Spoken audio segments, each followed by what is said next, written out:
नमस्कार, चैनल खबर तक में आपका स्वागत है। मैं हूं प्रीति और अब नजर डालते हैं आज की प्रमुख खबरों पर। राजस्थान ब्राह्मण महासभा युवा प्रकोष्ठ जिला अध्यक्ष सुमित कुमार द्वारा शुक्रवार को पुराना कटला स्थित जगन्नाथ मंदिर में बूढ़े जगन्नाथ जी महाराज के 1100 दीपकों से महाआरती का आयोजन किया गया। इस दौरान काफी संख्या में भक्त मौजूद रहे। आरती के बाद भक्तों को प्रसाद वितरण किया गया। श्रद्धालुओं ने बताया कि अलवर शहर में जगन्नाथ जी महाराज का भव्य मेला चल रहा है। रूपबास में भगवान जगन्नाथ जी का शुक्रवार को भर मेला है। इसके चलते यहाँ बूढ़े जगन्नाथ जी के दर्शन भी श्रद्धालुओं को हो रहे हैं, क्योंकि साल भर में एक बार बूढ़े जगन्नाथ जी भक्तों को दर्शन देने के लिए बाहर आते हैं। लोग यहाँ अपनी मनोकामनाएं मांगने के लिए बूढ़े जगन्नाथ जी के दर्शन करने के लिए पहुँच रहे हैं। यहाँ राजस्थान ब्राह्मण महासभा युवा प्रकोष्ठ के सुमित कुमार के नेतृत्व में 1100 दीपकों से भव्य महाआरती का आयोजन जगन्नाथ मंदिर में किया गया है। राजस्थान ब्राह्मण महासभा के युवा प्रकोष्ठ के हमारे जिला अध्यक्ष सुमित शर्मा द्वारा ये आज सोचा गया कि जगन्नाथ जी की आरती प्रतिदिन वैसे रोज होती रहती है, तो बूढ़े जगन्नाथ जी महाराज का भी आराधना की जाए। तो हमने सभी गणमान्य बंधुओं को बुलाकर इसका आयोजन किया गया और भगवान जगन्नाथ जी महाराज की आरती का ये समारोह बड़े धूमधाम से और एक बड़े रूप में आयोजन में संपन्न किया गया। यही आज का उद्देश्य रहा। भगवान जगन्नाथ और माता जानकी का विवाह वरमाला महोत्सव का आयोजन रूपबास स्थित रूपहरी मंदिर में बड़े धूमधाम से हुआ। रूपबास स्थित रूपहरी मंदिर मेला स्थल पर भगवान जगन्नाथ जी महाराज और माता जानकी के विवाह के हजारों श्रद्धालु साक्षी बने। तीसरे दिन वरमाला महोत्सव कार्यक्रम के तहत जगन्नाथ की रथ यात्रा महोत्सव के तहत माता जानकी और जगन्नाथ का पाणी ग्रहण संस्कार वैदिक मंत्रोच्चार के साथ संपन्न हुआ। वैदिक मंत्रोच्चार के बीच विधि विधान के साथ उनको फेरों पर ले जाया गया। इस मौके पर पौराणिक विधि विधान के साथ वरमाला कार्यक्रम संपन्न हुआ। भगवान की अद्भुत झांकी को निहारने और एक झलक पाने को श्रद्धालुओं का जन सैलाब उमड़ पड़ा। इस दौरान जानकी मैया और जगजीत जी के जयकारों से मंदिर परिसर गूंज उठा। इससे पूर्व गाजे बाजे के साथ जानकी माता की सवारी यहां पहुंची थी। इस मौके पर भक्तों ने पुष्प वर्षा की। मंदिर महंत धर्मेंद्र शर्मा ने बताया कि भगवान जगन्नाथ जी महाराज का विवाह संपन्न हो चुका है। भगवान जगन्नाथ जी महाराज और माता जानकी के विवाह समारोह में जयपुर, झारखंड और वृंदावन से फूलों और खुशबू की वरमाला मंगाई गई थी और जानकी जी को जनवासी से गाजे बाजे के साथ लाया गया। इसके बाद विवाह संपन्न कराया गया। उन्होंने बताया कि इस बार जिला प्रशासन की ओर से काफी अच्छे इंतजाम मेले को लेकर किए गए हैं।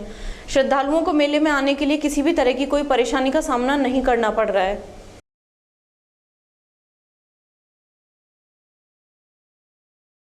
आज मैं महंत पंडित राजेंद्र प्रसाद शर्मा मंदिर रूपबास, जहाँ पे कि भगवान जगन्नाथ जी ने बड़ी धूमधाम से अपने लवाजमे के साथ जो मैया जानकी जी आई, उनका विवाह संपन्न हुआ। मैया जानकी जी जो कि अपने जनवासे में जो कि उनका विवाह स्थल था, वहाँ पे बाकायदा विराजमान हुई। दिन भर दर्शनार्थियों को दर्शन दिए। सबसे बड़ी बात ये कि आज जैसी जो भीड़ थी, गैदरिंग थी, शहर के लोग, गांव के लोग, दूर दूर के लोग इस उत्सव को देखने के लिए अलवर के अंदर आए हुए हैं। मैया जी जो कि दिन भर आशीर्वाद देने के बाद रात्रि को 11 बजे अपने मेल आवाज में के साथ जो घंटे घड़ियाल और गार्ड, पुलिस गार्ड द्वारा सलामी लेते हुए मंदिर रूपबास में जो है पधारी। भगवान जगन्नाथ जी का विवाह देखने लायक था। पूरा शहर इसका साक्षी है। भगवान जगन्नाथ जी को मैया जानकी जी की तरफ से मंत्रोच्चारों से बनाई गई 7 मालाएं जो कि 15 फीट के करीब थी, भगवान जगन्नाथ जी को पहनाई गई। इसके अंदर एक माला आंकड़े की थी, जो कंपनी बाग के जो कारीगर हैं उनके द्वारा बनाई जाती है। परंपरा है कि सबसे पहली जो माला है भगवान को वरमाला कंपनी बाग वालों की तरफ से बनाई जा रही है। उसके बाद विभिन्न तरीके की वरमालाएं, जिसमें एक गुलाब की, एक कमल की, एक चांदी की और एक विभिन्न कलरों के तरीके की जो मालाएं थी वो भगवान जगन्नाथ को पहनाई गई। लोगों ने बड़े उत्साह आनंद से इस उत्सव को बड़े धूमधाम के साथ देखा और भगवान जगन्नाथ जी के दरबार में इस विवाह को साक्षी बनते हुए कन्यादान यहाँ के लोगों ने बड़े मन से कन्यादान किया है।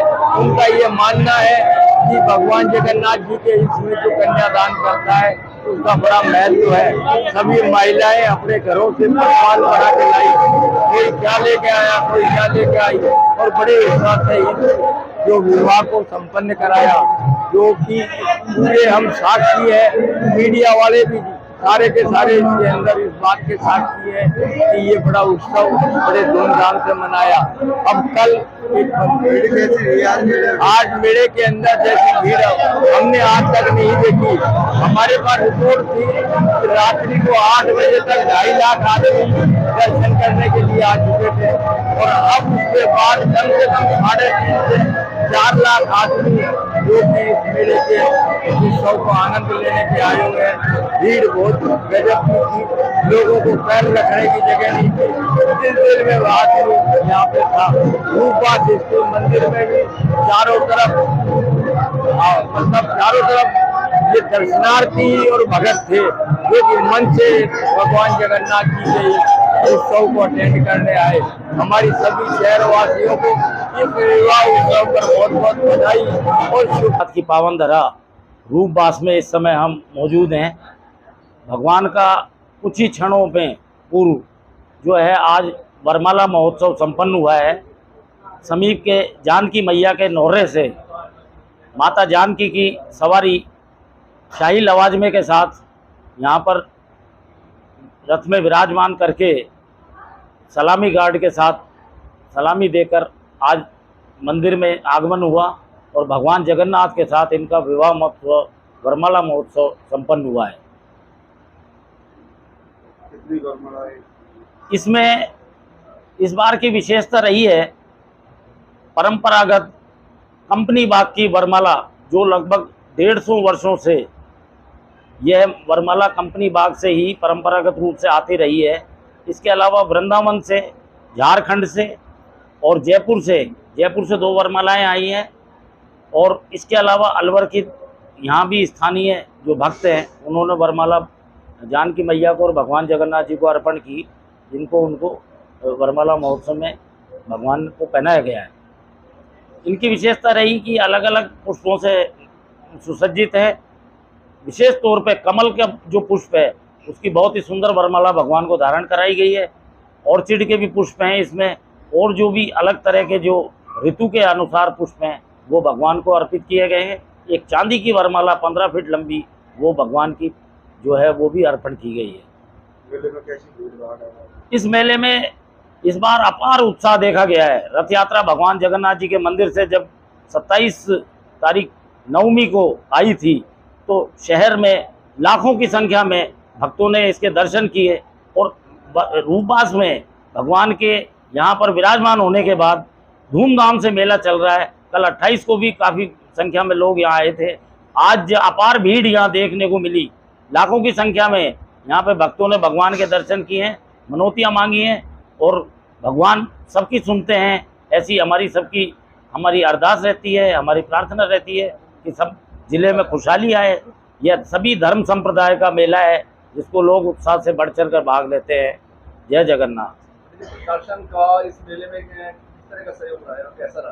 प्रशासन की बहुत ही माकूल व्यवस्थाएं रही हैं। श्रीमान जिला कलेक्टर महोदय ने मेले से पूर्व एसपी साहब के साथ पूरे रथ यात्रा मार्ग का अवलोकन किया। इसके अलावा मेला स्थल पे जो समस्याएं थी उनका तत्काल निदान किया। इस बार मेला स्थल का जो पीछे का भाग है, जो प्रेम रत्नाकर बांध की जो पाल है, उसके बीच का हिस्सा भी काफ़ी साफ कर दिया।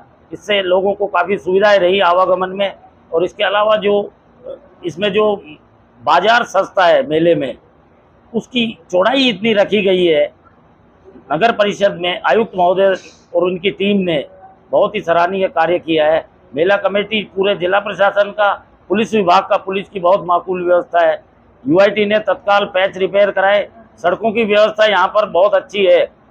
जितने भी रथ यात्रा मार्ग में हर वर्ष हम देखते थे कि पेड़ जो है उनको कई बार रथ में जो है व्यवधान के रूप में आते थे, उनको तत्काल साफ कराया गया है रथ यात्रा से पहले। इसके अलावा बिजली की जो व्यवस्था थी यह भी माकूल रही है। हम तो पूरे जिला प्रशासन को, इसके अलावा पर्यटन विभाग के यहाँ पर 3 दिवस जो है सांस्कृतिक कार्यक्रम, इसको पर्यटन ने अपने कैलेंडर में जगन्नाथ जी महाराज के मेले को लिया हुआ है। ये अलवर के लिए गौरव की बात है। काफ़ी संख्या में यहाँ से विदेशी जो टूरिस्ट हैं वो भी आते हैं।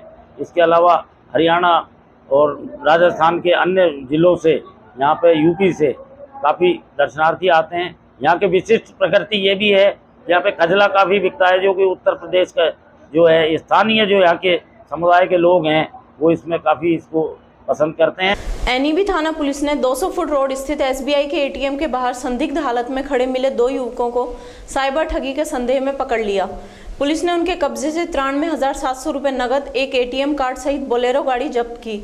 बाद में पुलिस ने दोनों को छोड़ दिया। सिटी सीओ ने इसकी जांच कर रिपोर्ट एसपी को दी है। एसपी आनंद शर्मा ने बताया कि मुखबिर की सूचना पर साइबर ठगी के संदेह में गोलकी थाना सीकरी भरतपुर निवासी 21 वर्षीय सद्दाम खान और 19 वर्षीय रोबिन खान को 200 फुट रोड स्थित एसबीआई के एटीएम के पास से हिरासत में लिया था। तलाशी के दौरान उनके कब्जे से 93,700 रुपये नकदी, एचडीएफसी बैंक का एक एटीएम कार्ड मिला।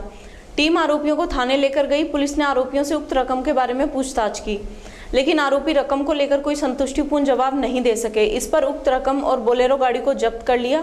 अनुसंधान को लेकर फिलहाल दोनों आरोपियों को छोड़ दिया जाना सामने आया है। आरोपियों के आपराधिक रिकॉर्ड खंगाले जा रहे हैं। साथ ही जिस एटीएम के पास आरोपी खड़े मिले थे उस एटीएम की भी डिटेल निकलवाई जा रही है। यदि जुर्म प्रमाणित पाया गया तो उन्हें गिरफ्तार किया जाएगा।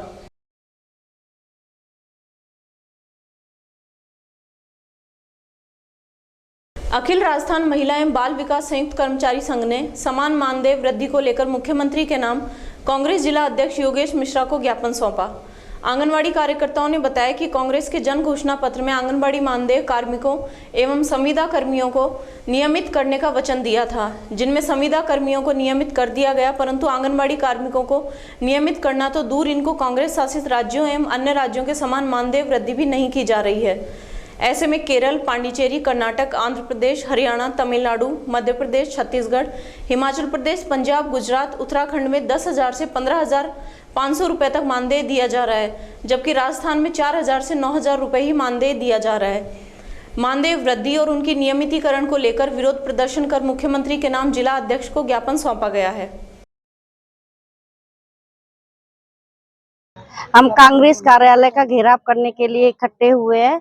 अभी हमें सूचना मिली थी कि टीकाराम जी वहाँ जयपुर में मीटिंग गए हैं, भंवर साहब भी नहीं है, तो हमने योगेश शर्मा जी को फोन करा है, वो आ रहे हैं, तो वो हमारा ज्ञापन लेने को तैयार है।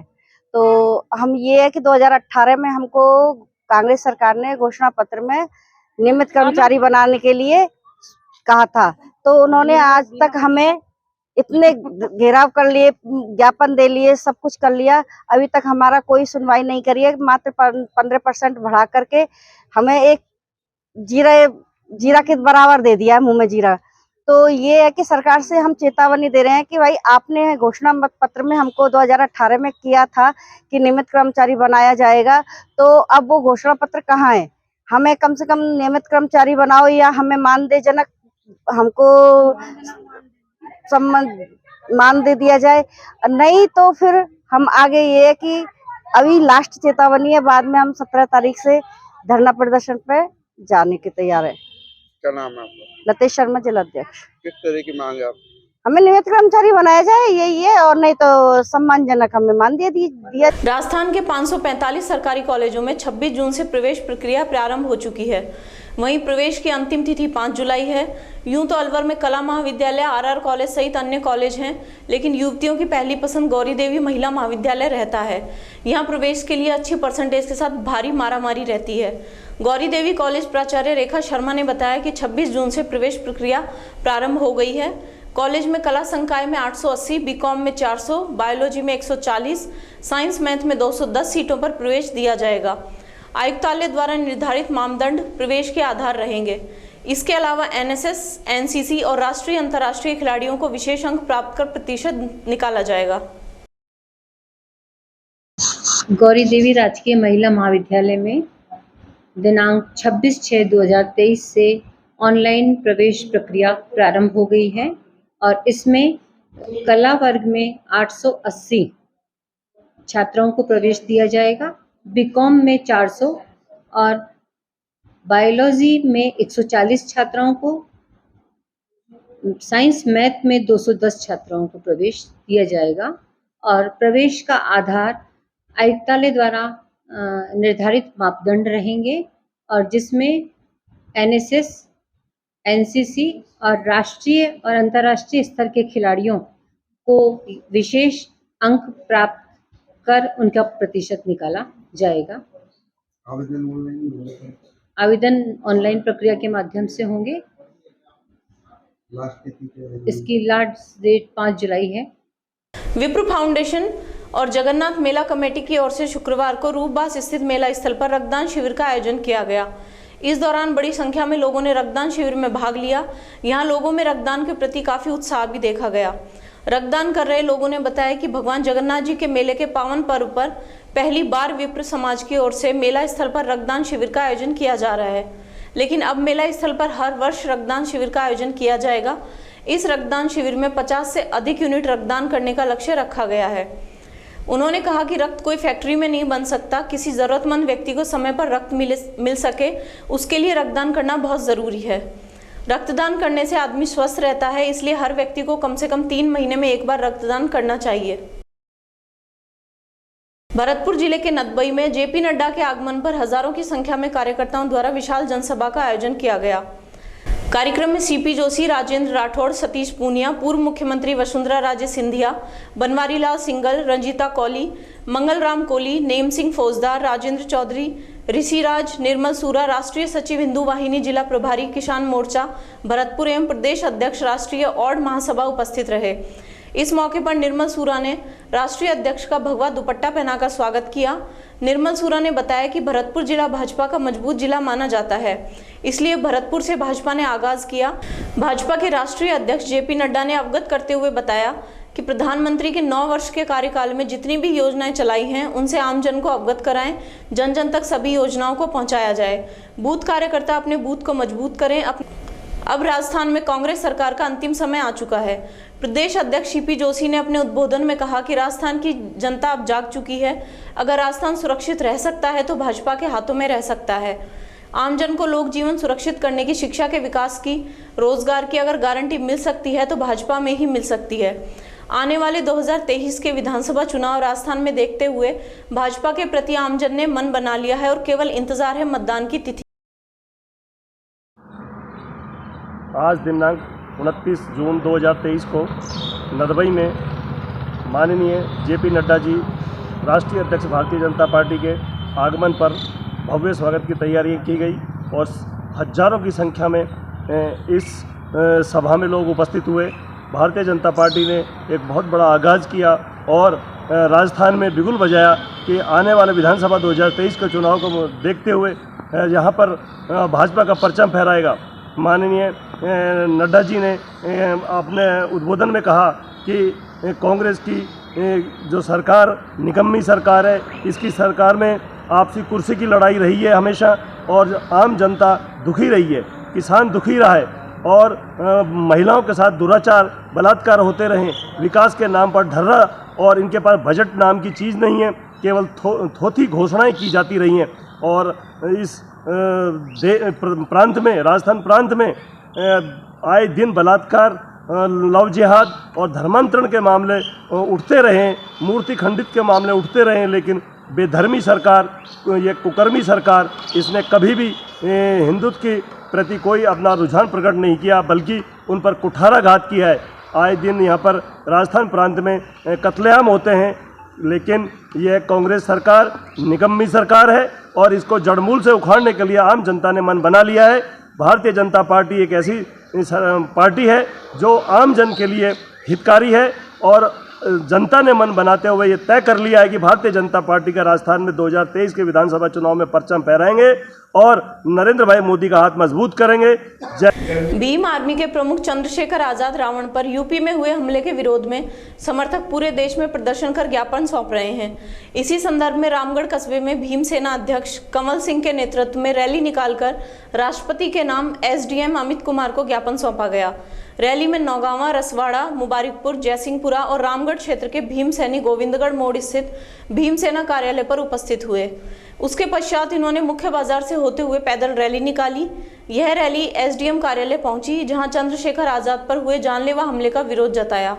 भीम सेना जिला महासचिव नवल सिंह ने बताया कि पूरे देश में कानून व्यवस्था पूरी तरह से ध्वस्त हो चुकी है। अपराधी दिन दहाड़े लोगों को गोली मार रहे हैं। यहाँ तक कि जनप्रतिनिधि तक सुरक्षित नहीं है। प्रधानमंत्री नरेंद्र मोदी राम राज्य के नाम पर लोगों को गुमराह कर रहे हैं। न सिर्फ भीम आर्मी के मुखिया पर, बल्कि दबे कुचले शोषित की आवाज दबाने पर प्रयास किया जा रहा है, जिसे भीम सेना बर्दाश्त नहीं करेगी। उन्होंने चेतावनी दी कि यदि यूपी सरकार ने इस मामले को गंभीरता से नहीं लिया तो भीम आर्मी पूरे देश में 2 अप्रैल की तरह प्रदर्शन करेगी, जिसकी जिम्मेदार सरकार होगी। उन्होंने मांग रखी कि चंद्रशेखर आज़ाद के हमलावरों को जल्द से जल्द गिरफ्तार कर उन्हें फांसी दी जाए।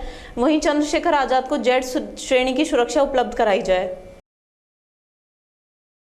आज ये ज्ञापन हमारे भाई चंद्रशेखर आज़ाद पर, जो कि भीम आर्मी के राष्ट्रीय अध्यक्ष है, उनके ऊपर जो कायरता से लोग बागों ने, कुछ चंद आदमियों ने गोलाबारी से हमला किया, वो बहुत निंदनीय है। हम उनकी जो है घोर निंदा करते हैं। हमारे इस आज़ाद भारत में इस तरीके की जो वार्तालाप होती है, इस तरीके की जो घटनाएं घटती हैं, ये घोर निंदनीय है। और ये कमजोरी किसकी है? उन सरकारों की कमजोरी है जो सरकार में बैठे हैं। जिन प्रांतों में ये अत्याचार हो रहे हैं एसटी, ओबीसी के ऊपर, मैं उनकी घोर निंदा करता हूं, सरकारों की निंदा करता हूं। इनके लिए ऐसा कानून बनना चाहिए जो किसी के साथ भी अन्याय ना हो। हमारे यहाँ राजस्थान में भी अभी बीकानेर में एक 16 साल की बच्ची के साथ जो बलात्कार, गैंग रेप हुआ, और अभी सवाई माधोपुर में भी एक बच्ची के साथ गैंग रेप हुआ। इसलिए जो सरकारें हैं हमारी, ये बिल्कुल सोई हुई हैं, ये नींद में बहुत सोई हुई हैं। ये इनको अपना पता ही नहीं है कि हम कहाँ हैं, जबकि ये संविधान की शपथ लेकर के जनता के लिए न्याय की गुहार करते हैं, और जब शपथ लेते हैं तो कहते हैं कि हम न्याय करेंगे, सबके साथ न्याय करेंगे। लेकिन आज की तारीख में जितना भी दलित, शोषित, पीड़ित वर्गों के साथ, माइनॉरिटी के साथ, ओबीसी के साथ जितना अत्याचार हो रहा है, हमने कभी अपनी 70 साल की उम्र में नहीं देखा। नीमराना क्षेत्र में खाटू श्याम जी से आ रही श्रद्धालुओं से भरी पिकअप गाड़ी शाजापुर टोल प्लाजा पर लेन में खड़े डंपर से टकरा गई। इस घटना में 15 से 20 श्रद्धालु घायल हो गए। टोल प्लाजा पर पिकअप के डंपर से टकराने से सवारियों में चीख पुकार मच गई। इसके बाद टोल कर्मियों ने क्षतिग्रस्त वाहन को साइड में कराया और पुलिस को घटना की सूचना दी। मौके पर पहुंची पुलिस और टोल कर्मियों ने घायलों को एम्बुलेंस द्वारा शाजापुर और नीमराना के अस्पतालों में भर्ती कराया। एम्बुलेंस इंचार्ज अमित यादव ने बताया कि पिकअप में सवार लोग खाटू श्याम जी के दर्शन कर वापस अपने गांव जा रहे थे। इस दौरान पिकअप ने शाजापुर टोल प्लाजा पर डस्ट से भरे डंपर को पीछे से टक्कर मार दी, जिसमें करीबन 15 सवारियां बैठी हुई थी। घटना में घायल हुई सभी सवारियों को एम्बुलेंस द्वारा नीमराना के निजी अस्पताल एवं शाजापुर अस्पताल में भर्ती कराया गया है। यह हादसा पिकअप के ब्रेक नहीं लगने के कारण घटित होना बताया जा रहा है। भिवाड़ी जिला बनाओ संघर्ष समिति के तत्वाधान में भिवाड़ी को जिला बनाने के लिए एक विशाल रैली का आयोजन किया गया। संघर्ष समिति संयोजक डॉक्टर राजेंद्र सिंह के नेतृत्व में भिवाड़ी की 25 संस्था प्रमुखों और उनके सदस्यों ने शाम को अलवर बाईपास पर एकत्रित होकर सभा को संबोधित कर भिवाड़ी को जिला बनाने की पुरजोर मांग की। इसके तुरंत बाद सभा ने एक विशाल रैली का रूप लिया। यह rally Hariram hospital Alwar bypass से शुरू होकर खानपुर चौक, आशियाना बगीचा होती हुई हरिराम हॉस्पिटल पर संपन्न हुई। रैली को संबोधित करते हुए सभी संस्था प्रमुखों ने कहा कि भिवाड़ी जिला बनने की सभी योग्यताओं को रखता है। भिवाड़ी में जिले के लगभग सारे कार्यालय हैं, केवल प्रशासनिक जिला घोषित करना बाकी है। रैली के बाद आगामी रणनीति तय हुई, जिसमें 30 जून को भिवाड़ी व्यापार मंडल के तत्वाधान में बाजार बंद और 3 जुलाई को बार एसोसिएशन प्रथम और द्वितीय के तत्वाधान में सभी 25 संस्थाओं के साथ एडीएम कार्यालय पर सांकेतिक धरना और प्रदर्शन किया जाएगा। देखिए, जिले की मांग लगातार चल रही है और इसमें हमारे यहाँ पे जिला लेवल की सुविधाएं भी है बहुत सारी। राजस्थान में सबसे ज़्यादा रेवेन्यू हम देते हैं। ये मांग लगातार मैं भी लगातार जहाँ भी जिस भी मंच से मिला मैंने उठाई। मुख्यमंत्री जी हमारे टपुगड़ा में भी आए, तब भी लोगों की तरफ से भी, मेरी तरफ से भी पुरजोर हमने वकालत की है। हम अपनी लड़ाई लड़ रहे हैं और मुझे पूरा भरोसा है कि मुख्यमंत्री जी कुछ न कुछ रास्ता इसमें निकालते हैं। जैसे कि विधायक साहब सबको पता है कि भिवाड़ी राजस्थान का सबसे ज़्यादा टैक्स पेयर है रेवेन्यू को देने में, और दूसरा कि भिवाड़ी के अंदर जनसंख्या की दृष्टि से भी मापदंड और सारे जितने भी यहाँ पे ऑफिस है सारे हैं, कहीं ना कहीं क्या कमी रहेगी भिवाड़ी उससे वंचित रहेगी। बहुत सारी परिस्थितियाँ रहती है, राजनीतिक, भौगोलिक बहुत सारे कारण रहते हैं। कमेटी की रिपोर्ट आई है, लोकल स्तर पे भी सब जगह से उन्होंने जो है ओपिनियन ली है। तो हमारे कुछ जनप्रतिनिधि भी विरोध कर रहे थे भौगोलिक दृष्टि की वजह से भिवाड़ी का, पर ऐसा नहीं है। जैसे गुड़गांव और नोएडा भी लास्ट में आते हैं, बिल्कुल बॉर्डर पे ही है, वो भी ज़िले हैं, तो बना सकते हैं। तो इसमें मेरी तरफ से जो पूरी वकालत चल रही है, मैं सबके साथ हूँ। हम सब लोग चाहते हैं कि भिवाड़ी के लोगों को जिले की सभी सुविधाएं मिलें। तो विधानसभा चुनाव बिल्कुल अंतिम उस कॉर्नर पे हैं, तो उसके बारे में आप क्या सोचते हैं कि अगर ये ऐसा ही संघर्ष चलता रहा तो क्या हम राजस्थान प्रदेश में खूब काम हुए हैं, तिजारा में भी खूब काम हुए हैं। आज तिजारा को 5 कॉलेज की सौगात मिली है। आज़ादी से 75 वर्ष में एक ही कॉलेज खुला, हमारे एजुकेशन के नाम पे कुछ था ही नहीं। 62 स्कूल 62 स्कूल क्रमोन्नत हुए यहाँ, 5 यहाँ पे डिस्ट्रिक्ट हॉस्पिटल बन रहा है। 25 बड़े शर्म की बात है, 5 लाख की आबादी में 25 बेड का हॉस्पिटल था, 50 बेड का हॉस्पिटल जिसमें 25 ही रनिंग में थे। आज डिस्ट्रिक्ट हॉस्पिटल बन रहा है। स्टेडियम 35 साल से हमारी मांग थी, वो काम चल रहा है। काम खूब हुई है, पर ज़िले की मांग में हम कहीं न कहीं पिछड़ गए और उसके लिए संघर्ष जारी है, बात चल रही है। मुख्यमंत्री जी ने आश्वासन दिया सबके सामने, पब्लिक के बीच में, तो कोई ना कोई रास्ता निकलेगा, मुझे विश्वास है। नहीं निकलेगा तो मैं जनता के साथ हूँ। क्या आश्वासन दिया मुख्यमंत्री जी? मुख्यमंत्री जी ने रास्ता निकालने का आश्वासन दिया है। कुछ ना कुछ मुझे भरोसा है कि कुछ ना कुछ इसमें रास्ता निकलेगा। तो जैसा कि ये अभी आज से संघर्ष समिति शुरू हुई, अगर इनको कहीं भी आपकी जरूरत पड़ी तो आप बिल्कुल मैं साथी हूँ संघर्ष समिति के, और मुझे लगता है कि हमको लंबा आंदोलन नहीं करना पड़े, जल्दी से कोई रास्ता निकलेगा। देखिए, जब शुरू में 5 जिले घोषित होने की बात आ रही थी, उसमें भिवाड़ी का नाम था, तो ऐसा क्या हो गया राज्य सरकार को कि जब ये 19 जिले घोषित किए उसमें भिवाड़ी का नाम ही हटा दिया। इससे पूरी भिवाड़ी की जनता ठगा सा महसूस कर रही है, एक ऐसा महसूस कर रही है। इस बात को सबके दिल में थी कि सभी लोग एक जगह इकट्ठे हुए।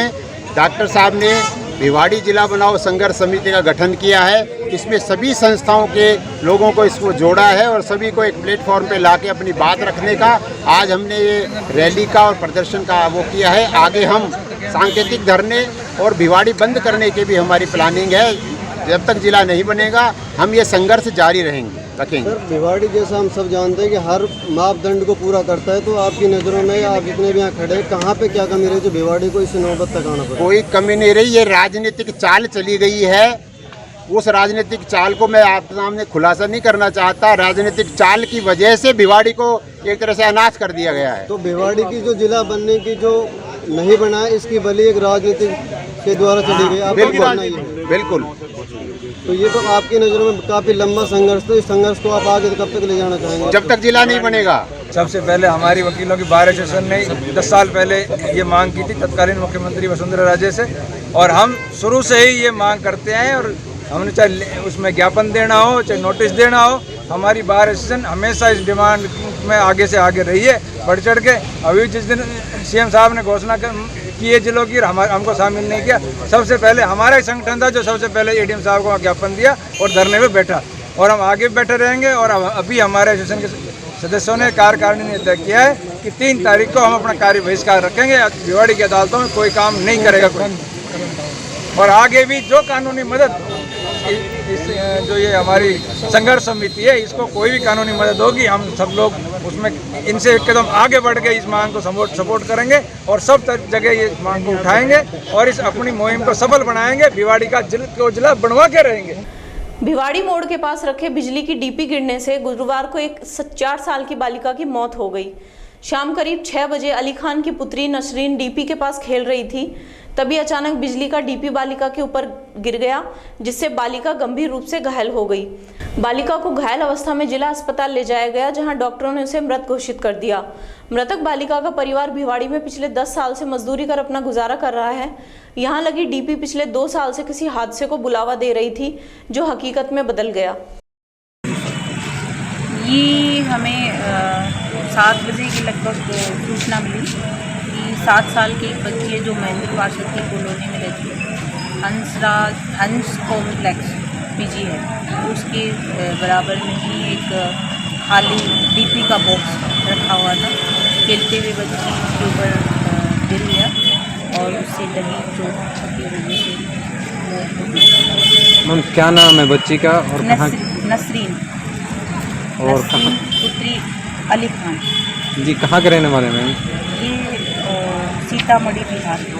और हाल में कहाँ रहते हैं अभी? ये महेंद्र पार्षद कॉलोनी। मौके पे मृत्यु होगी क्या इसकी? ये इसके परिजन ही लेके आए थे। इसकी जब चोट लगी तो परिजन बता रहे हैं कि तब बच्ची सांस ले रही थी। ये सर 5:30 बजे की सर। कैसे हुई है? सर वहाँ खेल रही थी, वो बोर्ड गिर गया। वो सर बोर्ड किस चीज़ का बोर्ड? लाइट की है सर। लाइट का बोर्ड? जी सर। कितना बड़ा बोर्ड था? वो सर वो 4 फीट के आसपास है सर। 4 फीट का। क्या कैसे गिरा, कैसे उसमें बच्ची की मृत्यु हुई? सर वहाँ पे खेल रहे थे, पहले भी गिर चुका था सर, या हवा में भी गिर जाता है सर। अच्छा। ऐसा उसको कुछ सपोर्ट नहीं है सर। अच्छा। वहाँ पे खेल रहा था कॉलोनी के सामने, हम बच्चे लोग खेल रहा था, वो गिर गया सर उसके ऊपर। कितने दिन से रखा हुआ था वो बोर्ड वहाँ पे? सर ये 2 साल से रखा हुआ है सर वहाँ पे। तो बच्ची बोर्ड के नीचे दबने से मौत हुई है? जी सर। माचाड़ी व्यापार मंडल ने प्रशासन से नालों की सफाई कराए जाने की मांग की है। व्यापार मंडल अध्यक्ष मुकेश रावत ने बताया कि प्रशासन किसी बड़ी दुर्घटना के इंतजार में बैठा हुआ है। उन्होंने बताया कि माचाड़ी कस्बे में बस स्टैंड पर पीडब्ल्यूडी द्वारा रोड के दोनों ओर बनाए गए नालों को लोगों ने मिट्टी डालकर भर दिए जाने और इन नालों पर पटाव कर दिए जाने तथा नालों को बंद कर दिए जाने की शिकायत कई बार रात्रि चौपाल में कलेक्टर, कैंप प्रशासन, गाँवों के संघ, महंगाई राहत कैंप और एसडीएम रैनी को उनके कार्यालय में दी गई। इसके अलावा 181 पोर्टल पर भी शिकायत की जा चुकी है। इसके बावजूद भी आज तक कोई कार्रवाई नहीं की गई।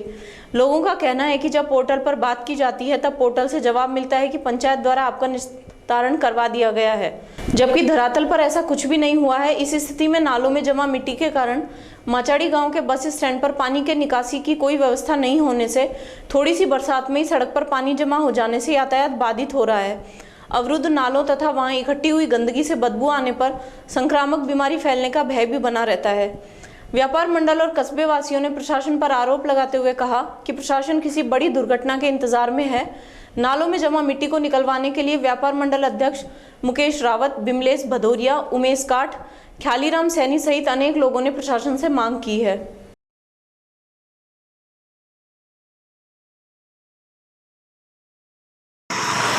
पीडब्ल्यूडी के नाले बने हुए हैं बस स्टैंड पे चारों तरफ, वो चारों भरे हुए हैं सारे के सारे। एसडीएम रैनी, कलेक्टर रात्रि चौपाल, 181 नंबर, पंचायत, विधायक सबके पास शिकायत भेज चुके हैं, जिसकी अभी तक किसी तरह की कोई सुनवाई नहीं हो पा रही। क्या कहते हैं सब आश्वासन देके फ्री हैं।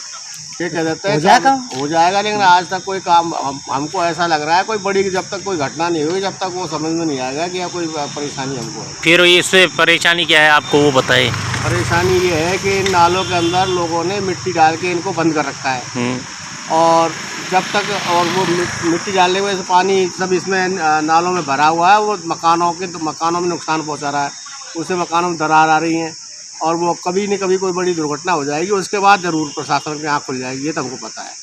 अभी प्रशासन नहीं आँख खुलेगा जब तक। रैनी उपखंड क्षेत्र के ग्राम पंचायत पाटन के गांव आदुका निवासी महेंद्र मीणा ने पत्नी जयबाई मीणा के साथ गुरुवार शाम को अपने निवास पर शादी की 22वीं सालगिरह हर्षोल्लास के साथ मनाई। कार्यक्रम में मुख्य अतिथि रैनी प्रधान प्रतिनिधि मांगीलाल मीणा और विशिष्ट अतिथि स्थानीय सरपंच सरोज मीणा की मौजूदगी में केक काटा गया। इसके बाद दिन भर शुभकामनाएं एवं बधाई देने वाले लोगों का तांता लगा रहा।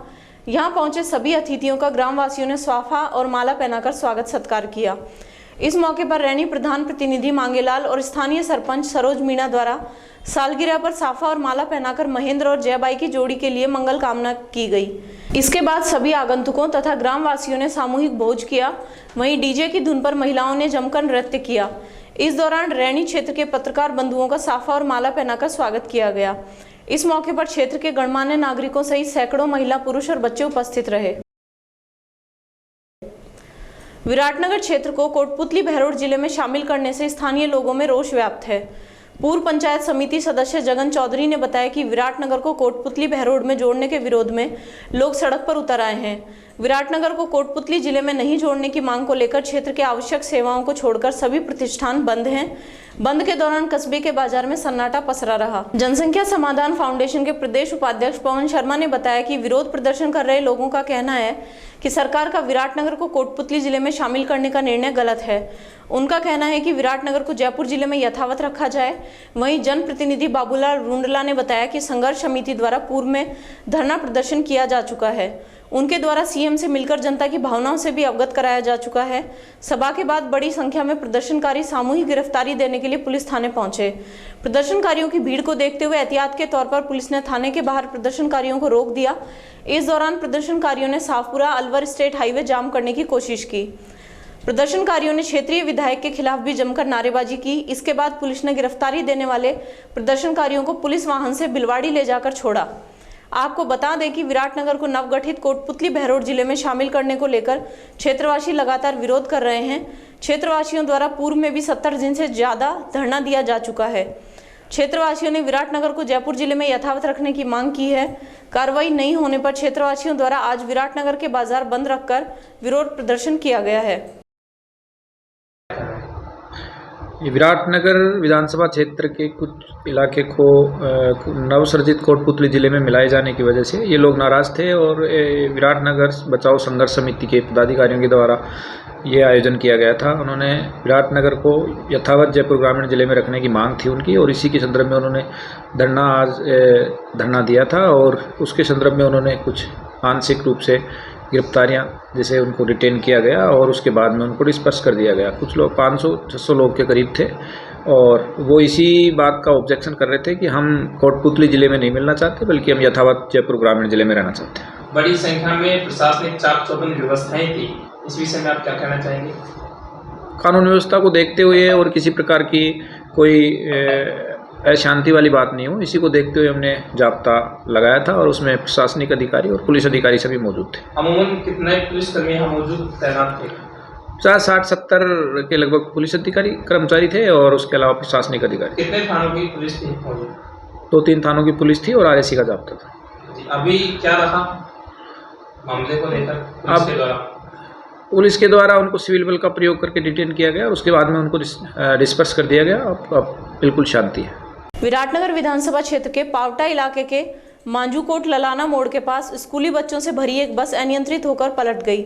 इस हादसे में कई विद्यार्थी घायल हो गए। घायलों को पावटा CHC में भर्ती कराया गया। बताया जा रहा है कि अमृत पब्लिक स्कूल की बस टस्कोला रामपुरा से बच्चे लेकर पावटा आ रही थी। इस दौरान मांजूकोट ललाना मोड़ के पास पहुंचने पर सामने से आ रही बाइक को बचाने के चक्कर में बस अनियंत्रित हो गई और सड़क किनारे मिट्टी धंसने से नीचे जाकर पलट गई। सूचना मिलते ही यहां बड़ी संख्या में ग्रामीण एकत्र हो गए और बच्चों को बस से बाहर निकाला। सूचना पर पहुंची पुलिस ने हादसे की जानकारी ली। फिलहाल पुलिस द्वारा मामले की जांच की जा रही है। राज्य सरकार ने पिछले दिनों श्री कृष्ण कल्याण बोर्ड का गठन किया है, लेकिन भाजपा के केंद्रीय मंत्री गजेंद्र सिंह शेखावत के बयानों से यादव समाज में आक्रोश छाया हुआ है। यादव समाज के सामाजिक, आर्थिक, शैक्षणिक एवं सांस्कृतिक विकास के लिए गठित श्री कृष्ण कल्याण बोर्ड के संदर्भ में केंद्रीय मंत्री गजेंद्र सिंह शेखावत और रामलाल शर्मा के बयानों की यादव समाज ने कड़ी निंदा करते हुए तिजारा के अशोक स्तंभ से केंद्रीय मंत्री गजेंद्र सिंह शेखावत के पुतले की अर्थी बनाकर नगर के मुख्य मार्ग से तहसील परिसर तक शव यात्रा निकाली और तहसील के सामने पुतला दहन किया। संयुक्त अहीर रेजिमेंट मोर्चा के संगठन महामंत्री देशपाल यादव ने कहा कि यादव समाज श्री कृष्ण के वंशज हैं और उन्हें अपना कुलदेव एवं इष्ट देव मानते हैं। कई अन्य सामाजिक बोर्डों का गठन भी संबंधित समाज की महान विभूतियों के नाम से रखा गया है। श्री कृष्ण के नाम से बोर्ड गठन करने से सनातन संस्कृति, हिंदू एकता और अगड़े पिछड़े में बांटने का आरोप गजेंद्र सिंह शेखावत और रामलाल शर्मा की छोटी सोच को दर्शाता है। यादव ने कहा कि शेखावत और रामलाल शर्मा अपने बयानों को वापस लेते हुए समाज से लिखित में माफी मांगे, अन्यथा यादव समाज ऐसे नेताओं का सार्वजनिक रूप से बहिष्कार करेगा। इस दौरान यादव समाज सहित सैकड़ों लोग मौजूद रहे। समाज को विकास के लिए, समाज को उत्थान के लिए काम करती है। हमारी वर्तमान सरकार ने देखा कि हमारे कई गांव जो बहुत ही बैकवर्ड क्लास में पिछले क्षेत्र में बसे हुए हैं, उन सभी के विकास के लिए राजस्थान सरकार के वीक में हमारे यशस्वी मुख्यमंत्री अशोक गहलोत जी ने श्री कृष्ण कल्याण बोर्ड का गठन किया। श्री कृष्ण भगवान एक समाज का नहीं सभी का है, जिसके विदेशों में भी 14-20 यूनिवर्सिटियों में, बड़ी यूनिवर्सिटियों में जिसमें PhD का काम भगवत गीता में चल रहा है। ये हमें गर्व की बात है। और हमारे केंद्रीय मंत्री गजेंद्र सिंह, मैं तो उसको पागलपन मंद बुद्धि का मंत्री कहूँगा, जिसको केंद्र सरकार अब तक हमारे देश की विडंबना है जो जनता झेल रही है। उसने कहा कि कृष्ण भगवान का नाम लेकर वर्तमान सरकार वोटों की राजनीति कर रही है। अरे मेरे भाई, कृष्ण भगवान किसी एक समाज का नहीं है, एक धर्म का नहीं। कृष्ण को तो सभी मानते हैं। आप यदि दर्शन करना है तो आप कभी वृंदावन जाओ, मथुरा में जाओ, जिसमें आप विजिटर रजिस्टर में देखोगे तो जिसमें 80% तो दूसरे धर्म के लोग हमें देखना आते हैं, उससे कुछ सीखना आते हैं। तो मैं गजेंद्र सिंह को भगवान से निवेदन करूँगा उसको सद्बुद्धि दे। और जब तक हमारे पूरे देश में हमारा यह आंदोलन चलता रहेगा, जब तक वो लिखित में माफी समाज से नहीं मांगे। तिजारा कस्बे में भारतीय जनता पार्टी कार्यकर्ताओं द्वारा आक्रोश रैली निकाली गई। रैली का शुभारंभ शहीद स्मारक स्थित अंबेडकर साहब की प्रतिमा पर माल्यार्पण कर किया गया। यह रैली थाने पहुंचकर संपन्न हुई। यहां एडिशनल एसपी विपिन शर्मा को ज्ञापन दिया गया। वहीं उपखंड कार्यालय पहुंचकर कार्यकर्ताओं ने नारेबाजी की। रैली में शामिल हुए लोगों ने बताया कि कांग्रेस के कुशासन में तहसील, एसडीएम ऑफिस, नगरपालिका अधिकारियों द्वारा घोटालों की महालूट, बिजली विभाग में आम जनता के साथ धोखाधड़ी, राजनीतिक संरक्षण से पोषित अपराध, गुंडागर्दी, गौ तस्करी, बढ़ते अपराधों सहित भाजपा के कार्यकर्ता पर दमनकारी नीति के विरोध में रैली निकालकर मुख्यमंत्री के नाम ज्ञापन सौंपा गया है। इस रैली का नेतृत्व पूर्व प्रत्याशी संदीप दायमा के नेतृत्व में किया गया। रैली के दौरान भाजपा से जुड़े अनेक पदाधिकारी एवं दर्जनों कार्यकर्ता मौजूद रहे। एक एक अधिकारी प्रशासन के करोड़ों रुपए लूट चुके और लूट रहे हैं। जनता के साथ में भारी अत्याचार किया जा रहा है और सरकार उनकी संरक्षक बनी हुई है और अब पानी सर से ऊपर जा चुका है। इसी के उपलक्ष्य में आज ये रैली थी। आपने देखा होगा कि युवाओं में जो जोश है और इस क्रम को यही नहीं रुकेगा, आगे ये क्रांति की अलग अब जग के रहेगी और अगले महीने में हम एक विशाल बाजार के साथ में, जहां पूरा बाजार और सारी चीज़ें रहेंगी, हम आंदोलन करेंगे। आज बहुत बहुत धन्यवाद उन युवाओं को जो इनके खिलाफ आज सड़कों पर निकले हैं। खेड़ली कस्बे के वार्ड नंबर 19 में बीते 7 दिनों से हो रही पानी की समस्या को लेकर वार्ड की महिलाएं जलदाय विभाग के कार्यालय पहुंची और प्रदर्शन किया। प्रदर्शन कर रही महिलाओं ने बताया कि वार्ड में 7 दिन से बिल्कुल भी पानी नहीं आ रहा है, जिसके कारण उन्हें काफी परेशानियों का सामना करना पड़ रहा है। वे 200 से 300 रुपए देकर टैंकर से पानी भरवा रहे हैं। वार्ड में बनी पानी की समस्या को लेकर उनके द्वारा कई बार जलदाय विभाग के अधिकारियों को अवगत कराया जा चुका है। इस दौरान गुस्साई महिलाओं ने जलदाय कार्यालय पहुंचकर प्रदर्शन किया, जहां अधिकारियों के नहीं मिलने पर महिलाओं का गुस्सा और फूट पड़ा। यहां मिले एक कर्मचारी को खरी खोटी सुना डाली और लापरवाही का आरोप लगाया। उधर मामले में जलदाय विभाग के जेईएन चतर सिंह सैनी ने बताया कि दारोंदा तिवारे के पास लगी पानी की टंकी का पंप खराब होने के कारण पानी ऊपर नहीं चढ़ रहा है, जिसके कारण वार्ड में पानी की समस्या बनी हुई है। पंप के ठीक होने पर पानी की सप्लाई को पुनः सुचारू रूप से चालू करा दिया जाएगा। हालांकि पानी की समस्या को देखते हुए टैंकरों के माध्यम से वार्डों में सप्लाई की जा रही है। समस्या पानी की समस्या है। 7 दिन से बिल्कुल पानी नहीं आ रहा है। प्यासे मर रहे हैं, बहुत ज़्यादा प्यासे मर रहे हैं और जब हम फोन करते हैं तो कोई रेस्पॉन्स नहीं दिया जाता है। वहाँ पे बोलते हैं कि कभी मोटर खराब है, कभी आ रहा है पानी और हम लाइट का बिल बनाए जा रहे हैं। मोटर चला चला के पानी का वेट करते करते 7 दिन हो गए, आज तक पानी नहीं आया। कौन से वार्ड की समस्या है? वार्ड नंबर 19 की। किसको फोन किया था आपने? वो जो है ना, वो नल जो छोड़ते हैं, चेतराम जी को, उनको कॉल किया था। आज भी सुबह किया था। जब बोला था पानी नहीं है ये बोला था, पानी नहीं आएगा ये बोला था, पानी नहीं आएगा। फिर मैंने कि क्यों नहीं आएगा, पानी है ही नहीं ये बोला था। कल परसों कॉल किया था, तब बोला था मोटर खराब है। डेली मोटर खराब रहती है और हर 5 दिन में चलता है। ये उनकी चर्चा हर 5 दिन में रहती है कि मोटर खराब है, पानी नहीं आएगा, मोटर खराब है, पानी नहीं आएगा। महीने में 10, 12, 15 दिन ये आता है। एक महीने का पूरा पानी नहीं आता है, पूरे महीने भर, और वही 10-15 दिन आता है, बस 10-15 दिन आता है, 15-20 दिन पानी नहीं आता है। अब कहाँ पहुँचे हो आप? अभी हम यहाँ पर हैं, जो वाटर बॉक्स के जो ऑफिस है यहाँ पर है अभी। क्या अब यहाँ किसको अवगत कराया, कौन मिला? यहाँ पे कोई है नहीं, बंद पड़ा है ये ऑफिस। और एक अंकल जी हैं, अब ये पता नहीं यहीं रहते होंगे कहीं, इनसे हम बात कर रहे हैं तो ये बोल रहे हैं कि पानी आएगा, ये भी ऐसे ही बोल रहे हैं। वाटर बॉक्स का टैंकर चल रहा है, वो उससे नहीं, हमारे उधर नहीं आ रहा है पानी। वो टैंकर वाला पानी हम तो पैसे दे के जब हम टैंकर मंगवा रहे हैं। कितने पैसे देकर भरवाते हो? 200-300 रुपए, किसी दिन 200 रुपए दे देते हैं, किसी दिन 300 रुपए देते हैं। 350। अब क्या आश्वासन मिला है आपको? कुछ आश्वासन नहीं मिला। अभी ये बोला है कि टैंकर का पानी पहुंच जाएगा। अब देखते हैं वो टैंकर का भी आता है कि नहीं आता है। कठूमर विधायक बाबूलाल बैरवा और एससी वित्त आयोग के उपाध्यक्ष अवधेश बैरवा के मुख्य आतिथ्य में महिला कांग्रेस की बैठक आयोजित हुई। इस बैठक की अध्यक्षता नीमा चौधरी द्वारा की गई। अध्यक्ष नीमा चौधरी ने बताया कि बेरका में महिलाओं ने पेयजल समस्या को लेकर विधायक को अवगत कराया, जिस पर विधायक ने शीघ्र ही 2 पानी की टंकी, 5 नल, समरसीबल सहित बोरिंग लगवाने का आश्वासन दिया है। वहीं मानखेड़ा में महिलाओं ने मुख्य रास्तों में गड्ढे, शौचालय, पेंशन और स्कूल की 4 दीवार और मुख्य द्वार पर दरवाजा लगवाने की मांग रखी है, जिस पर विधायक की ओर से एससी वित्त आयोग के उपाध्यक्ष ने सोमवार से कार्य शुरू कराने का आश्वासन दिया। इस मौके पर नीरज देवी चौधरी, उर्मिला सफेदी, विमलेश चौधरी, प्रेमवती, चंदा सहित सैकड़ों की संख्या में महिलाएं मौजूद रही। कठूमर सहित क्षेत्र में गुरुवार दोपहर बाद करीब 1 घंटे तक जमकर बारिश हुई। बरसात से कस्बे के अहिंसा सर्किल, पुराने थाने, मुख्य बाजार, गणेश मंदिर के पास सड़कें जलमग्न हो गई, जिससे राहगीरों और वाहन चालकों को परेशानी का सामना करना पड़ा। वहीं व्यापारियों में दुकानों में पानी घुसने का भय बना रहा। इधर कस्बे में खेड़ली रोड स्थित मुख्य सड़क मार्ग पर पानी जमा होने पर लोगों का कहना था कि सार्वजनिक निर्माण विभाग की लापरवाही से नाले अवरुद्ध हो चुके हैं, जिससे नालों में पानी नहीं पहुंच रहा और सड़क तालाब बनी हुई है। बड़ौदा में कस्बे के समीपवर्ती ग्राम इमलाली में श्री राधा कृष्ण मंदिर पर संगीत में श्रीमद् भागवत कथा का आयोजन किया जा रहा है, जिसमें शुक्रवार को रुक्मणी के मंगल विवाह की कथा सुनाई गई। यह कथावाचक सोनू शरण किशोरी द्वारा सुनाई जा रही है। कथा के दौरान आर्टिस्ट तन्विक शर्मा द्वारा विभिन्न प्रकार की झांकियां सजाई गई। ग्रामीणों ने बताया कि समस्त ग्रामवासियों के सहयोग से यहां श्रीमद् भागवत कथा का आयोजन 25 जून से 1 जुलाई तक किया जा रहा है, जिसमें दोपहर 11 बजे से 3 बजे तक कथा सुनाई जा रही है।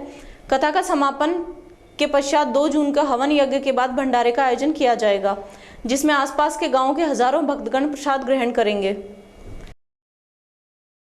महिला प्रदेश अध्यक्ष कांग्रेस सेवा दल राजस्थान डॉक्टर अंजलि यादव ने मुंडावर में लगाए गए महंगाई राहत कैंप एवं प्रशासन गांव के संग अभियान शिविर का अवलोकन किया।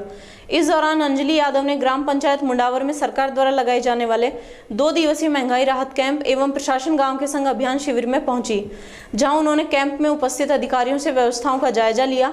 कैंप में उपस्थित महिला पुरुषों को इन कैंपों में अधिक से अधिक भाग लेने तथा राज्य सरकार की 10 जन कल्याणकारी योजनाओं में अधिक से अधिक रजिस्ट्रेशन करवाकर लाभ लेने के लिए प्रेरित किया। इस मौके पर अशोक पटेल, प्रभुदयाल, निहाल यादव सहित अनेक कांग्रेसी कार्यकर्ता उपस्थित रहे। बांसुर कस्बे में केंद्रीय श्रम, रोजगार एवं पर्यावरण मंत्री भूपेंद्र यादव के 54वें जन्मदिन के अवसर पर भाजपा कार्यालय पर विशाल रक्तदान शिविर का आयोजन किया गया, जिसमें भाजपा कार्यकर्ताओं तथा युवाओं ने बढ़ चढ़कर भाग लिया। भाजपा प्रदेश मंत्री महेंद्र यादव ने बताया कि केंद्रीय मंत्री भूपेंद्र यादव के जन्मदिन के अवसर पर विशाल रक्तदान शिविर का आयोजन किया गया है। वहीं पार्टी की ओर से बोर्ड परीक्षाओं में 95% से अधिक अंक लाने वाले विद्यार्थियों का सम्मान समारोह भी किया गया है, जिसमें तहसील स्तर के छात्र छात्राओं ने सम्मान पाया। रक्तदान करने वाले रक्तवीरों को हेलमेट और प्रशस्ति पत्र दिया गया है। शिविर में 100 यूनिट से अधिक रक्त एकत्रित किया जाएगा, जो जरूरतमंदों को समय पर काम आएगा। इस मौके पर भाजपा जिला उपाध्यक्ष शशिकांत बोहरा सहित बांसुर के भाजपा 5 मंडल अध्यक्ष सहित भाजपा पदाधिकारी मौजूद रहे।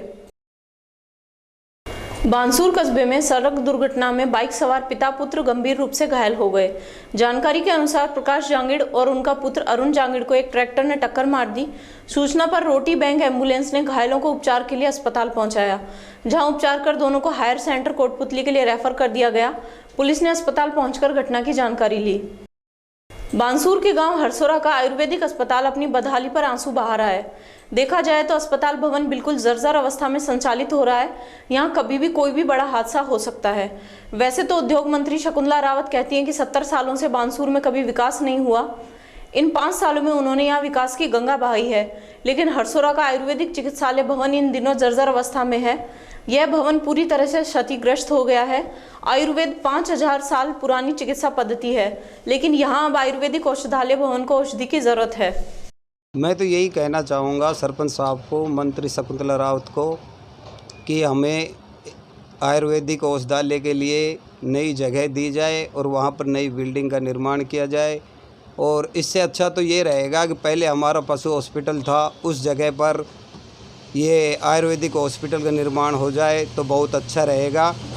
और हाँ, वो जर्जर अवस्था में चल रहा है, वो काफ़ी पुरानी बिल्डिंग है, वो ढह भी सकती है, जनहानि भी हो सकती है। खैरतल कस्बे की पुरानी अनाज मंडी में श्याम मंदिर में एकादशी 11 पर अनेक कार्यक्रम आयोजित किए गए। मंदिर में गुरुवार को बाबा का अर्धरात्रि कीर्तन का आयोजन किया गया, जिसमें कलाकारों ने बाबा के भजनों को गाकर श्रोताओं को नाचने पर मजबूर कर दिया। इस मौके पर यहाँ श्याम बाबा का भव्य दरबार सजाया गया। जागरण में श्याम भक्तों ने बढ़ चढ़कर भाग लिया। कोटपुतली हाउसिंग बोर्ड के पास बने कचरे के ढेर से परेशान होकर ग्रामीण धरने पर बैठ गए। धरने पर बैठे लोगों ने यहाँ कचरा डाले जाने को लेकर रोष जताया। लोगों का कहना है कि यहाँ कचरा डालने से आसपास के बच्चे, बुजुर्ग, महिलाएं कचरे से उठने वाली दुर्गंध से बीमार हो रहे हैं। ग्रामीणों का कहना है कि सभी लोग इस कचरे से परेशान हैं, इसलिए कचरे के ढेर को यहाँ से हटाकर दूसरी जगह कचरा डाला जाए। धरना स्थल पर पूर्व संसदीय सचिव रामस्वरूप कसाना भी पहुंचे। उन्होंने कहा कि जब तक यहाँ से कचरा नहीं हटेगा तब तक धरना जारी रहेगा। और मैं इंडिया की रहने वाली हूँ और मेरे बच्चों में बूढ़ा बूढ़ी बीमार हैं, तो ये कचरा ने नहीं गिरने देंगा, कचरा उठना चाहिए यहाँ। सब कुछ बीमार रहता है डाणी में, कोई बच्चों सही नहीं है। अब छोरी तो मर गई कचरा में। कोठे की रहने वाली हूँ, पर मैं यहाँ पर कचरा नहीं देखना चाहूँ, सफाई रहनी चाहिए मेरे यहाँ पर बिल्कुल। और बच्चा और बुढ़ा सब बीमार से, मेरा पूरी डाणी बीमार से। क्यों बोलूं ओले ओले, ये क्या मतलब है ओले ओले बोल रहा हूँ? मैं सफाई चाहूँ और जो कोई कचरा लाओगो जो नहीं आने चाहिए। अभी कोई समाधान नहीं हुआ क्या आपका? नहीं भैया, अभी समाधान उल्टा घना बीमार और वो ऐसा। जब पर दिल्ली सारे घूमे यार, कोई दवाई नहीं लाग रही मारे। ये बच्ची मर गई और बिल्कुल डाणी के पास में से, मतलब कैसे कचरा पड़वा दे हम, ये बताओ। अरे वो कचरा अगर कचरा नहीं बख्शेंगे मुझको, कचरा नहीं हटता है तो आप क्या करोगे? हम नहीं बख्शेंगे उसको, उसके टाट फोड़ेंगे। मैं सुहालाल डाणी उपली कोठी, मैं यहाँ का रहने वाला हूँ और हम यहाँ बहुत परेशान हैं इस कचरे से। इतने परेशान हैं, हमारे बच्चे सब बीमार रहते हैं, हर घर के अंदर हम परेशान हैं। हम किसी भी हालत में यहाँ कचरा नहीं डालने देंगे। हम 7 रोज हो गया हमारे पास धरना हमारा बैठे हुए, और जब तक यहाँ से कचरा नहीं उठेगा, जब तक हम यहाँ किसी भी हालत में नहीं उठेंगे, हमारा धरना जारी रहेगा। चाहे कोई मंत्री आओ, चाहे पुलिस प्रशासन आओ, कोई भी आए, हम यहाँ से नहीं उठेंगे। जब तक यहाँ का कचरा का समाधान नहीं होगा, हम नहीं उठेंगे। अभी आपको 2-3 दिन हो गए, कोई आश्वासन या कोई समाधान? कोई प्रशासन हमारे पास कोई आश्वासन कोई नहीं आया। तो अभी कचरा अभी डाल रहे हैं नहीं डाल रहे हैं? कोई नहीं आ रहा अभी फिलहाल, नहीं तो कोई कचरे आ रहा है, नहीं कोई प्रशासन। तो आपकी मांग क्या है? हमारी मांग है यहाँ से कचरा उठे, किसी भी कीमत में नहीं गिरने देंगे हम। हमारी यही मांग है, हमारा कचरा यहाँ नहीं डलेगा, ये तो नहीं डलेगा। अब धरना हमारा जारी रहेगा जब तक यहाँ से साफ सफाई कचरे की पूरी नहीं हो जाएगी। देखिए, सबसे पहले जिस प्रकार से यहाँ पे जो कचरा डाला जा रहा है, कहीं भी चाहे आप कहीं भी चले जाओ हिंदुस्तान के अंदर, जहाँ बस्ती होती है वहाँ कचरा नहीं डाला जाता। और नगर पालिका जिस मनमर्जी तरीके से यहाँ पे कचरा डालने का जो काम कर रहे हैं, जब बरसात होती है तो यहाँ प्रत्येक घर में ऐसा कोई घर नहीं जिसमें 1 लाख 2 लाख 3 लाख बीमारियों में नहीं लगे। और सरकार जहाँ लोगों को ये कहते हैं कि भाई सफाई रखो, गंदगी तो ये खुद कर रहे हैं। यहाँ कचरा किसी भी सूरत में नहीं डलने देंगे, चाहे कुछ भी हो। हर स्थिति को निपटने के लिए तैयार है, चाहे कोई कुछ भी करे, लेकिन यहाँ कचरा नहीं डलने देंगे। उनका कहना था एक बड़ी मशीन लगा के कचरे को सफाई की जाएगी, और उसके बारे में अगर इनके पास जब 1100 बीघा जमीन बता रहा है तो वो कहीं भी लगा ले, जहाँ बस्ती नहीं हो, जहाँ लोग नहीं हो, वहां पर लगाए और मशीन लगाए, हमें कोई आपत्ति नहीं। जहाँ हम रह रहे हैं, जहाँ हमारे बच्चे रह रहे हैं, हमारे पूर्वजों की जमीन है ये, और जहाँ हमारे पूर्वज रहते थे हम वहीं रहते हैं, हम कहीं छोड़ के आगे नहीं बढ़े। और अगर वहां पर कचरा वगैरह डालने का काम किया तो इसका विरोध नहीं करेंगे, किसी सूरत में डालने नहीं देंगे, चाहे पुलिस प्रशासन हो चाहे कोई भी हो, किसी भी सूरत में नहीं डालने दिया जाएगा। यहाँ की पब्लिक परेशान है, बच्चे भी परेशान है, बुजुर्ग परेशान है, और बीमारियां फैल रही हैं। तो रोकथाम के लिए किया जाएगा या फिर यहाँ से कचरा हटा जाएगा? जब तक यहाँ कचरा नहीं हटेगा तब तक एक बूंद भी कचरे की नहीं डालने दी जाएगी। आप ये जाकर देखो, यहाँ खड़े नहीं रह सकते। ये खाना कैसे खाएंगे बच्चे? जिन बच्चों के भविष्य जो देश होता है, वही बच्चे आज गंदगी में पल रहे हैं, आए दिन किस बीमारियों से जूझ रहे हैं। माता पिता कमाने की बजाय सिर्फ बीमारियों में दिखाने के लिए जयपुर दिल्ली के चक्कर लगा रहे हैं। ऐसी स्थिति यहाँ बनी हुई है। हमारे जो बुजुर्ग अगर आप देखो, सांस नहीं ले पा रहे हैं, क्या खाना नहीं खा पा सकते हैं। तो ऐसी स्थिति में हमें सिर्फ एक ही निर्णय है कि जब तक यहाँ से कचरा नहीं हटाया जाएगा, जब तक धरना चलता रहेगा। मुंडावर क्षेत्र स्थित रसगन की ढाणी में शिवजी का भंडारा कार्यक्रम आयोजित किया गया। इस कार्यक्रम में प्रदेश कांग्रेस कमेटी सचिव ललित यादव मुख्य अतिथि रहे। इस मौके पर ललित यादव ने ग्रामवासियों को संबोधित करते हुए कहा कि शिवजी महाराज का आशीर्वाद हम सभी पर बना रहे और क्षेत्र में अमन चैन कायम रहे। उन्होंने कहा कि क्षेत्र के नौजवान, किसान और समस्त क्षेत्रवासी घर में मौजूद माता पिता रूपी अदृश्य भगवान को मानकर उचित दिशा में आगे बढ़ते रहें। इस प्रकार के सामाजिक कार्यक्रमों का आयोजन करवाते रहना चाहिए, जिससे आपसी प्रेम बना रहे और भक्ति श्रद्धा भाव कायम रहे।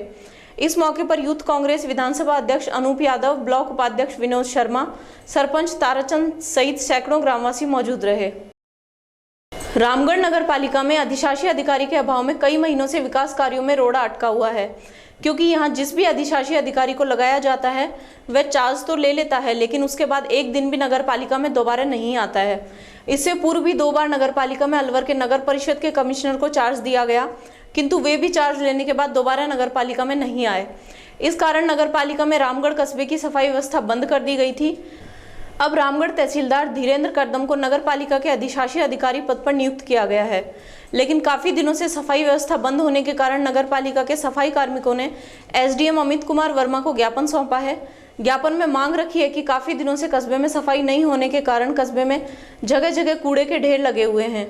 बारिश के मौसम में घातक बीमारी फैलने का खतरा बना हुआ है, जिसके कारण रामगढ़ कस्बा नर्क बन चुका है।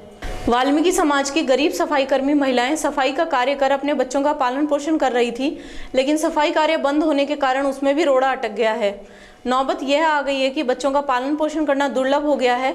नगर पालिका द्वारा सफाई कर्मियों को 4000 रुपये प्रति माह वेतन दिया जाता है, जिससे उनके परिवार का पालन पोषण नहीं हो पा रहा है, इसलिए इनके वेतन में बढ़ोतरी करने की मांग रखी गई है। एसडीएम ने सफाई कर्मियों को आश्वासन दिया कि जल्दी सफाई का कार्य चालू करा दिया जाएगा।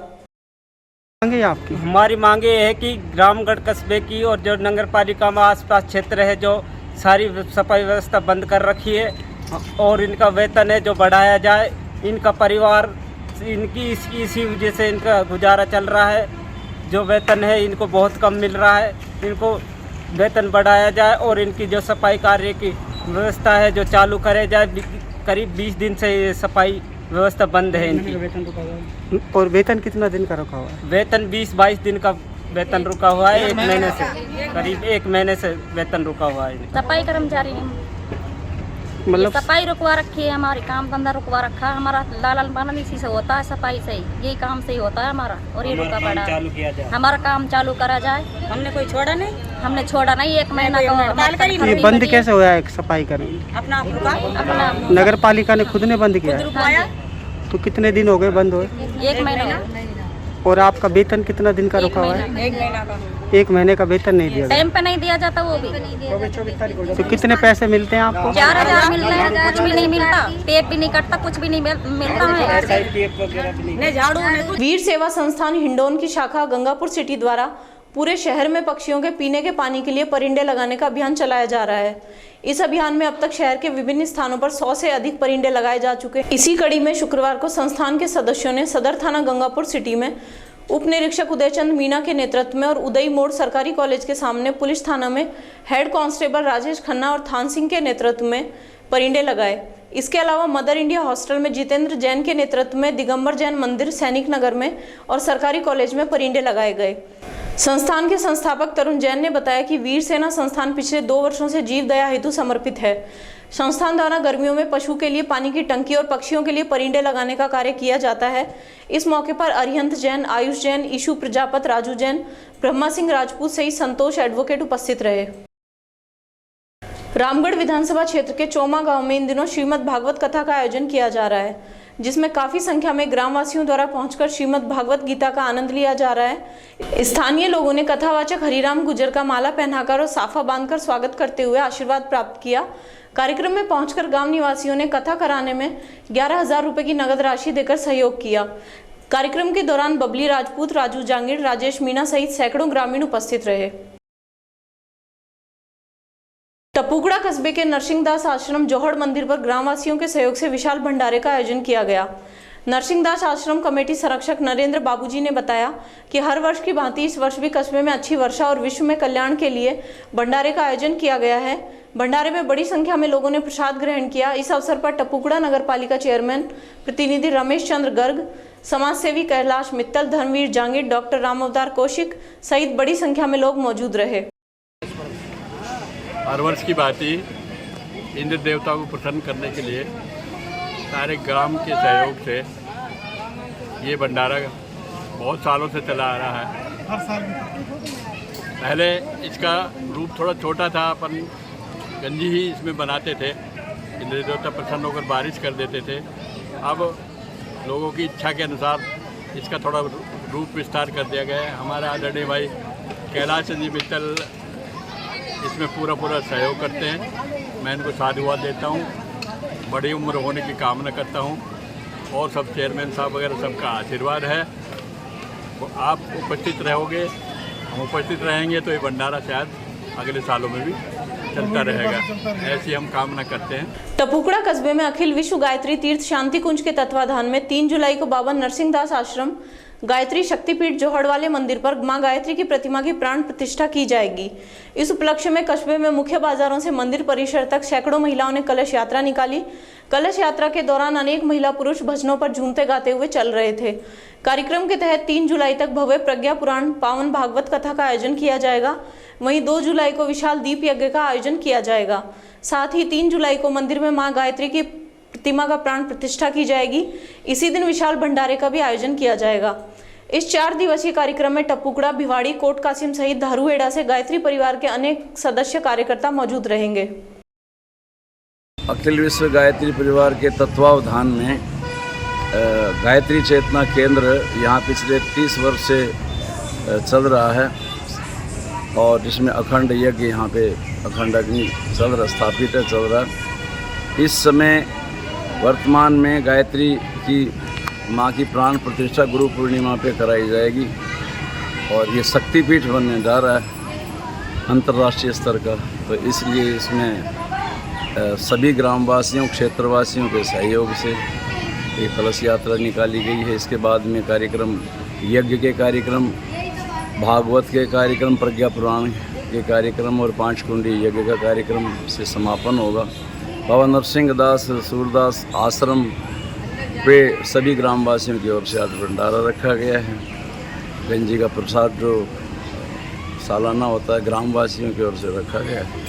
बाबा नरसिंहदास सूरदास। प्री मानसून की जोरदार बरसात के बाद जयसमंद बांध में पानी की खासी आवक देखने को मिल रही है, जिसमें रूपारेल नदी 2 बार आ चुकी है। जिसमें सरिस्का क्षेत्र में हुई झमाझम बरसात के बाद 3 फुट गेज पर रूपारेल नदी बहने से जयसमंद बांध में पानी पहुंच गया है। गौरतलब है कि जयसमंद बांध काफी वर्षों से पानी के लिए प्यासा ही है। जयसमंद बांध मानसून के रूखेपन के चलते भर नहीं पाता है, लेकिन इस बार प्रशासन द्वारा रूपारेल नदी नट्टी का 12 से और जयसमंद तक खुदाई करने के बाद जयसमंद बांध में पानी आने की अधिक उम्मीद जताई जा रही है। सिंचाई विभाग के अधिशासी अभियंता मोहनलाल मीणा ने बताया कि 2 बार बरसात आ चुकी है और नदी खुदाई कार्य भी किया गया था, जिससे जयसमंद बांध में अधिक पानी पहुंचेगा। अभी जयसमंद बांध में डेड स्टोरेज भरे जा रहे हैं, उसके बाद गैज पट्टिका तक पानी पहुंच गया है। अभी तो बरसात शुरू हुई है, मानसून अभी पीछे है, बांध के और बढ़ने की उम्मीद है। कैबिनेट मंत्री टीकाराम जूली ने शुक्रवार को नवनिर्मित नगरपालिका मालाखेड़ा का लोकार्पण किया। इस मौके पर बड़ी संख्या में कांग्रेसी कार्यकर्ता मौजूद रहे। नव क्रमोन्नत नगरपालिका बनने के साथ नगरपालिका चेयरमैन का शपथ ग्रहण समारोह भी आयोजित किया गया, जिसमें हिम्मत सिंह चौधरी को चेयरमैन बनाया गया है। इस मौके पर मंत्री ने अपने विधायक कोष से 5 लाख रुपए की राशि से मालाखेड़ा के मुख्य स्थानों पर लगाए गए सीसीटीवी कैमरों का उद्घाटन किया। आज समाचारों में इतना ही। दीजिए मुझे और मेरी टीम को इजाजत। नमस्कार।